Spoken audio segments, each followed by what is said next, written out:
भोला बाबा के एक बेर डमरू चोरी भ गेलै अपन पत्नी से कहै छथिन है लगे ले चोर गौरी लगे ले चोर गौरी लगे ले चोर डमरुआ ए गौरी लगे ले चोर डमरुआ ए गौरी लगे ले चोर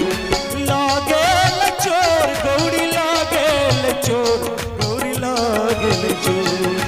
लगे ले चोर गौरी लगे ले चोर गौरी लगे ले चोर डमरुआ ए गौरी लगे ले चोर डमरुआ ए गौरी लगे ले चोर डमरुआ ए गौरी लगे ले चोर।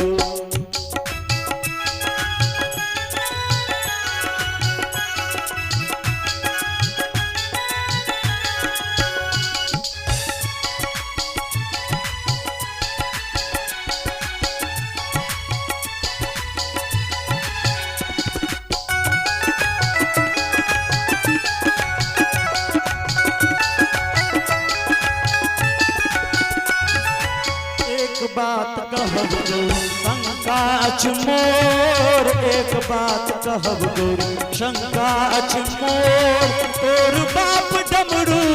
तोर बाप डमरू चोरा ले लक मोर गौरी लगे चोर तोर बाप डमरू चोरा ले लक मोर गौरी लगे चोर ए डमरुआ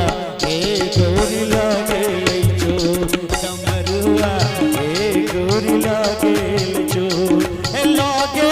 चोर गौरी लगे चोर गौरी लगे चोर लगे चोर गौरी लगे चोर गौरी लगे चोर डमरुआ हे गौरी लगे चोर डमरुआ हे गौरी लगे चोर डमरुआ हे गौरी लगे चोर।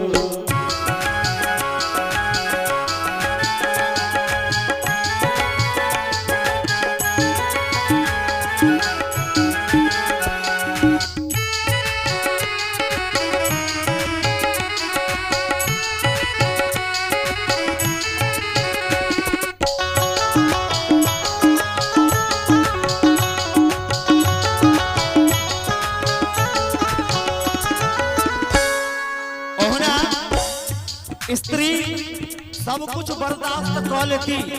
लेकिन नहिरा में बापक बुराई कदापि न सहल जाए तो गौरियो महारानी कहने चल के वो कहे छथि नहीं कुतोष नहीं हर मोर नहीं कुतोष नहीं हर मोर टुटली मरैया पर एतबात तोर गौरी लगे टुटली मरैया पर एतबात तोर गौरी लगे डमरुआ हे गौरी लगे डमरुआ हे गौरी लगे लगे चोर गौरी लगे चोर गौरी लगे चोर लगे चोर गौरी लगे चोर गौरी लगे चोर डमरुआ हे गौरी लगे चोर डमरुआ हे गौरी लगे चोर डमरुआ हे गौरी लगे चोर।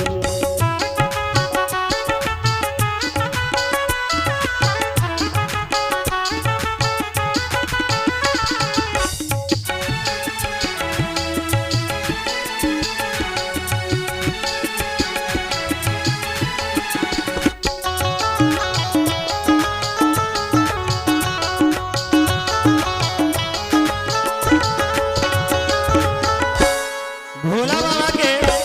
जखन कह दलखिन टुटली मरैया पर एतबा टिपोर भोलो बाबा खिसिया गेलखिन कहलखिन उकटब हे गौरी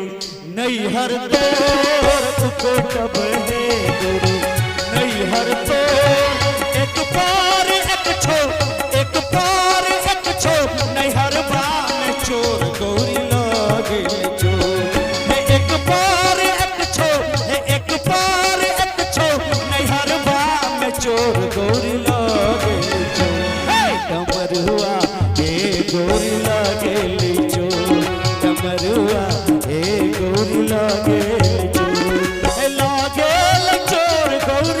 लागेले चोर गौरी लागेले चोर लागेले चोर गौरी लागेले चोर गौरी लागेले चोर हे डमरुआ हे गौरी लागेले चोर डमरुआ हे गौरी लागेले चोर डमरुआ हे गौरी लागेले चोर।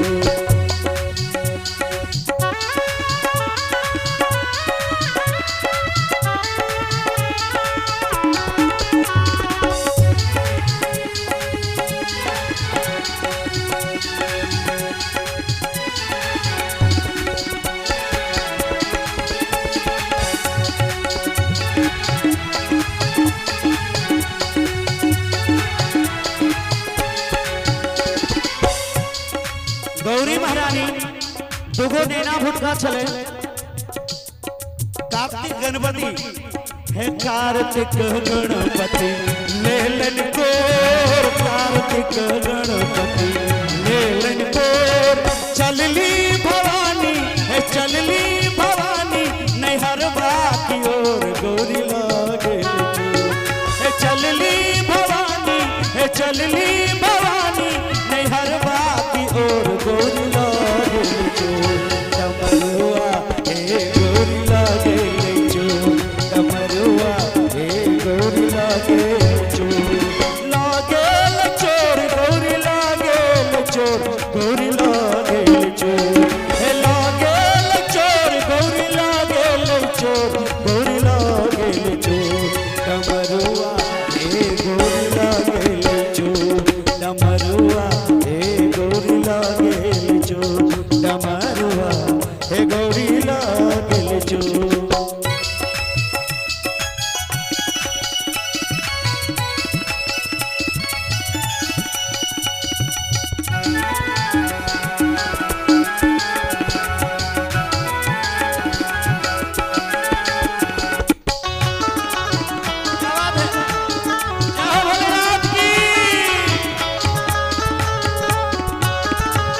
गौरी महारानी रुस गेलखिन विदा भ गेलखिन नैहर की तरफ भोला बाबा आय माई के बजेले हे 10-5 सखी शिव लोलन बजाए 10-5 सखी शिव लोलन बजाए रुसल भवानी के